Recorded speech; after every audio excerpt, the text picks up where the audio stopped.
85 शब्द प्रति मिनट की स्पीड से डिक्टेशन स्टार्ट होगी। 3 सेकंड बाद स्टार्ट।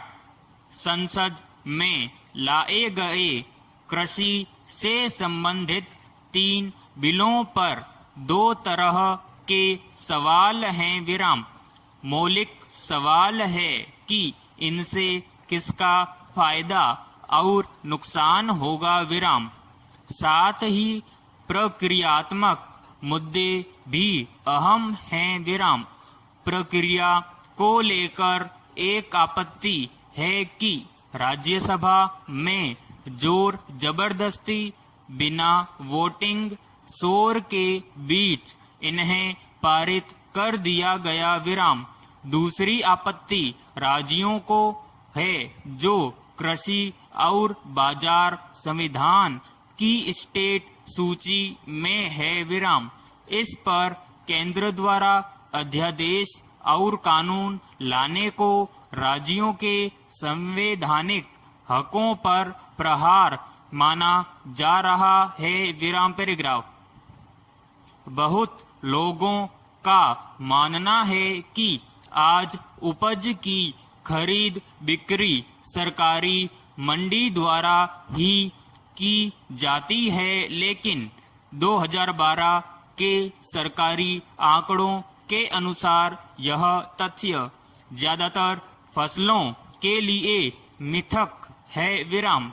उदाहरण के लिए मक्का, धान, चावल, बाजरा, ज्वार जैसी फसलों के लिए आधा या उससे भी ज्यादा निजी व्यापारियों द्वारा खरीदा जाता था विराम।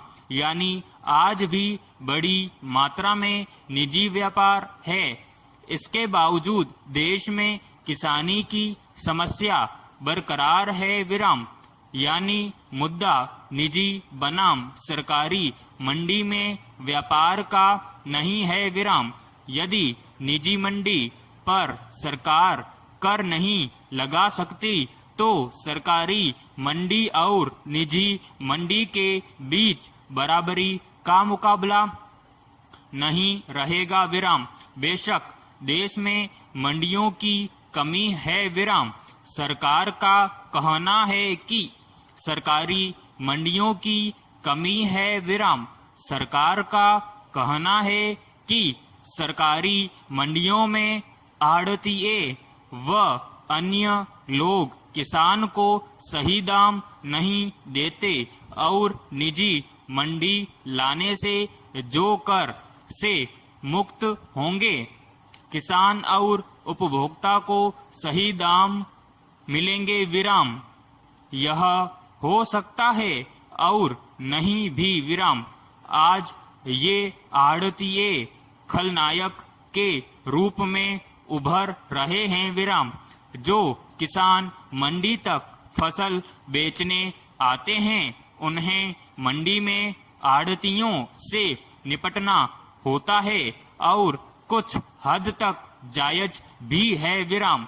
किसान और आढ़तियों के संबंध में शोषण की गुंजाइश है विराम। आढ़तिये किसान को तुरंत भुगतान करते हैं, सामान के भंडारण की जिम्मेदारी लेते हैं, जरूरत पड़ने पर उधार भी लेते हैं विराम। फिर इन सेवाओं की कीमत किसान से वसूलते हैं विराम पैराग्राफ। हम कैसे मान लें कि जो निजी व्यापारी आएंगे वो आढ़तियों की तरह व्यवहार नहीं करेंगे विराम। किसानों से कम दामों में खरीदना और उपभोक्ता से ज्यादा वसूलना। प्रश्नवाचक निजी व्यापारी क्यों समाज सेवा करेंगे जब आढ़तियों ने ऐसा नहीं किया। प्रश्नवाचक यदि निजी व्यापारी बड़ी कंपनी के रूप में छोटे किसान तक पहुंचेगी तो क्या वह छोटे किसान जो आढ़तिये से अपने हित में मोल भाव नहीं कर सके, क्या वह बड़ी कंपनी से कर लेंगे प्रश्नवाचक। न्यूनतम समर्थन मूल्य पर अधिनियमों में सरकार की चुप्पी को लेकर चिंताएं हैं विराम। कुछ का कहना है कि वह रहे न रहे किसानों को कोई फर्क नहीं पड़ता, क्योंकि वैसे भी इन्हें कुछ ही फसलों के लिए घोषित किया जाता है और उनमें से भी कुछ के लिए वास्तव में खरीद होती है विराम। एमएसपी के कम लागू होने से यह निष्कर्ष निकालना कि किसानों का इससे कोई फायदा नहीं गलत होगा विराम। जहां यह लागू है वहां निजी बाजार में बेचने वाले किसानों का भी फायदा होता है, क्योंकि निजी व्यापारी को अब कम से कम एमएसपी देनी पड़ती है विराम। कृषि क्षेत्र में आज स्थिति ठीक नहीं है और मुद्दे गंभीर हैं विराम। समाप्त।